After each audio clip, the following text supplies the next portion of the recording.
right, ladies and gentlemen, give it up for your first storyteller, Che Guerrero!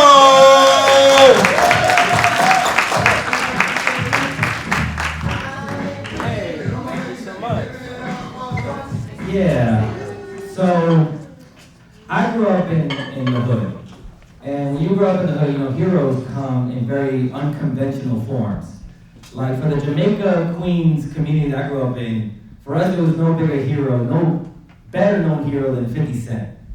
Like he was there for us. And I was there when everything was happening in his career. You guys heard that he got shot like after he became famous. I heard the day it happened.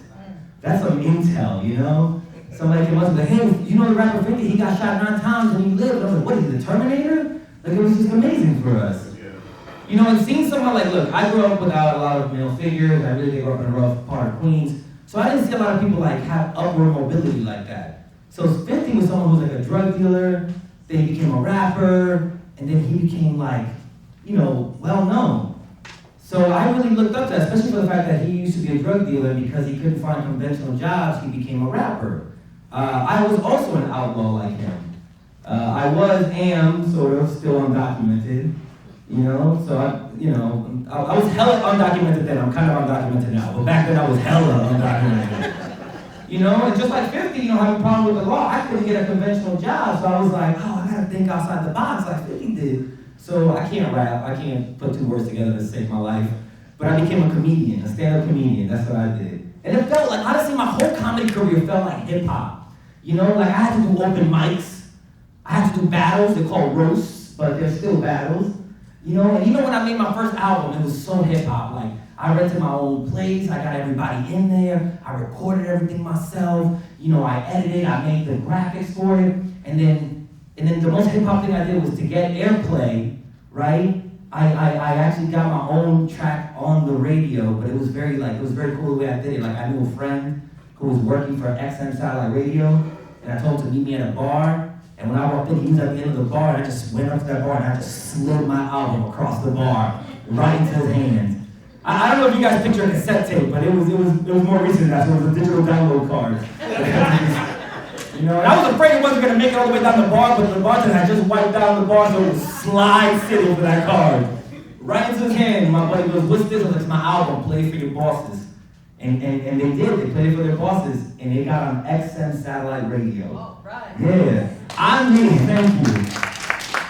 It cost me $700 to make that album. I made $30,000 off airplay.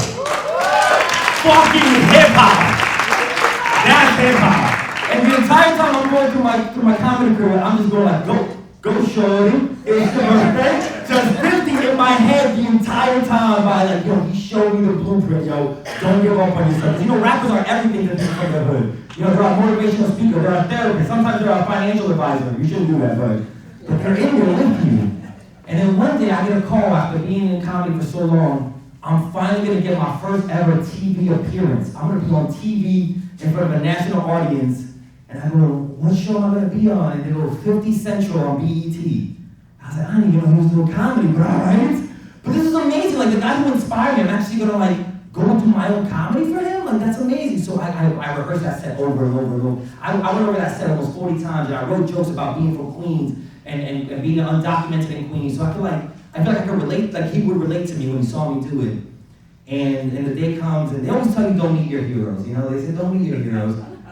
But I was honestly so happy that while I'm waiting in the green room, this is the knock on the door, like, hey, 50 wants to say hi to you. From me? He came and he shook my hand, he was like, hey, do your thing, go out there. And one thing I love is like afterwards, while I was waiting to go on stage, he's in the back and he's about to grab a candy bar, and his assistant just slapped the shit out of his hands and goes, no, you're gonna get fat, you got a new season of Power coming up. And they just laughed, and I loved that he was like so genuine with someone. He was like, oh yeah, you're right, I gotta stay in shape. So I go out there and I do my jokes, and I'll be honest with you guys, I blacked out. I don't even know what happened when I got out. I was so nervous. But luckily I rehearsed the set so much that like, I did the set without even realizing what I had done. Like I went through the motions, I got my laughs, and it was unreal. And I come up afterwards, and 50 is like retelling my jokes to me.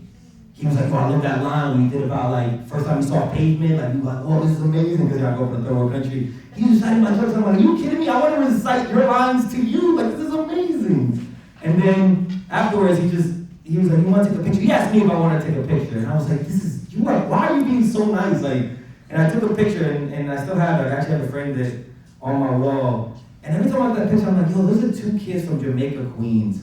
You know, like he inspired me, and I'm doing comedy, undocumented. I got my stuff out there, and I'm hoping that I'm inspiring some undocumented kids to come out of the shadows.